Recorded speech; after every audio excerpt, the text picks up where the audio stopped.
Good evening all of you. आज हम लोग क्लास 10th के ज्यामितीय निर्देशांक के बारे में चर्चा करेंगे। देखिए क्वेश्चन क्या है, निर्धारित कीजिए कि क्या बिंदु 1, 5 कोमा है 2, 3 तथा -2, 11 संरेख है।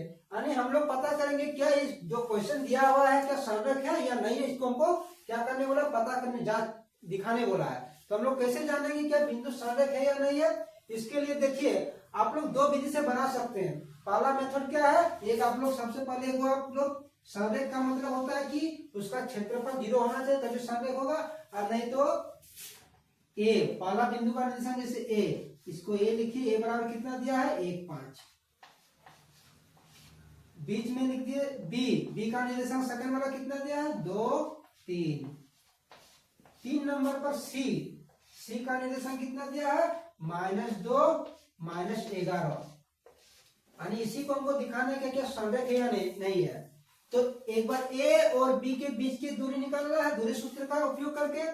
उसके बाद बी और सी का बीच की दूरी निकालना दूरी सूत्र का उपयोग करके। उसके बाद ए सी का बीच का दूरी निकालना दूरी सूत्र का ही उपयोग करके। तो दूरी सूत्र तो आप लोग जानते होंगे, आप लोग का एग्जाम बहुत नजदीक है, आप लोग तैयारी कंप्लीट हो चुका है, लेकिन आप लोग रिवीजन करके जरूर जाइएगा। मैथमेटिक्स ऐसा सब्जेक्ट है कि बिना रिवीजन का आप कितना भी जानते हैं, अगर आप अच्छा से रिवीजन नहीं किए आपका टाइम मैनेजमेंट नहीं होगा। इसलिए मैथमेटिक्स का मेन होता है कि सबसे उसका उद्देश्य होता है कि आप उसको बनाते रहिए, रिवीजन करते रहिए। मैथ का फॉर्मूला रटने वाला नहीं है, आप जितना पढ़े आपका अपने आगे बढ़ेगा।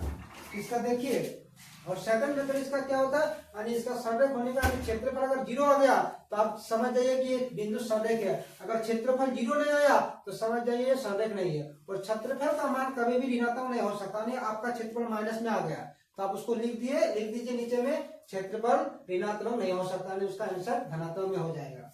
तो हम लोग सबसे आसान विधि क्षेत्रफल का विधि से ही बताएंगे। देखिए जैसे लिख दीजिए त्रिभुज का क्षेत्रफल, क्षेत्रफल फॉर्मूला क्या होता है। देखिए आप लोग फॉर्मूला ऐसे लिखिएगा कि पहला हो गया x1 y1, दूसरा जो दिया है ये हो गया x2 y2। अब तीसरा निर्देशांक जो हो गया ये 3 नंबर पे x3 y3।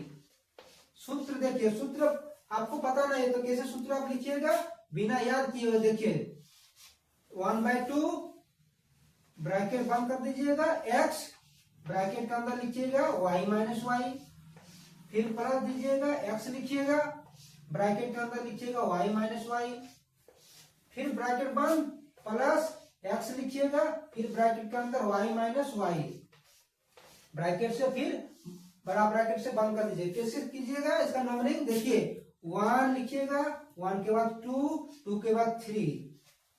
अब x1 हो गया, x हमको कितना था यहाँ 2 है, उसके बाद यहाँ से शुरू कीजिएगा 2 से, 2 के बाद 3 लिखिएगा, 3 के बाद 4 होता है, लेकिन 4 हम लोग नहीं लिखेंगे। काहे नहीं लिखेंगे, हम मेरा यहाँ 3 तक ही मान दिया हुआ है, तो फिर 3 के बाद फिर 4 नहीं है, शुरू हो जाएगा 1।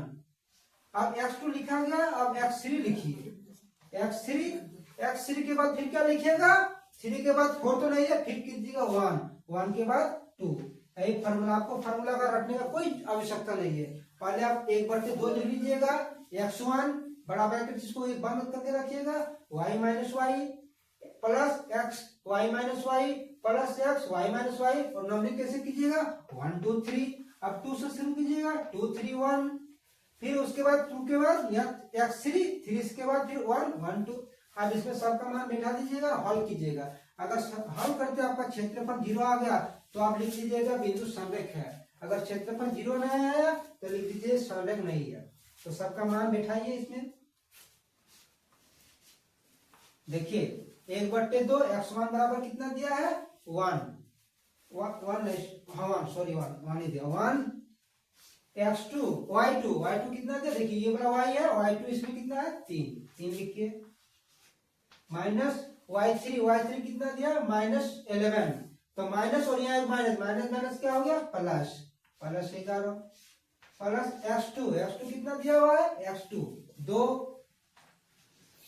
ब्रैकेट बंद, y3 -11, y1 कितना दिया है 3 y1 5 माइनस हो गया 5 प्लस x3 बराबर कितना दिया है -2, या प्लस माइनस या एक ही बार आप कर दीजिए प्लस माइनस होकर चिन्ह -2 ब्रैकेट बंद y1 कितना है 5 माइनस y2 बराबर 3। देखिए 1/2 1 जोड़ के 14 होगा गुना 14 प्लस 2 -16 माइनस 2 गुना 2। आप इसको हल कीजिए 1/2 14 गुना 1 कितना हो गया 14 प्लस इंटू माइनस 16 गुना 2 16 दूनी 32 माइनस है यहाँ माइनस 2 गुना 2 2 दूनी 4। अब एक रकम चिन्ह वाला को जोड़ हो जाएगा 2 14 32 और 4 -36 हो गया। अब इसको घटा दीजिए 1/2 गुना इसको घटा देंगे क्या गया -6 में 4 गया 2 और इसमें 2 में 3 में 1 गया 2।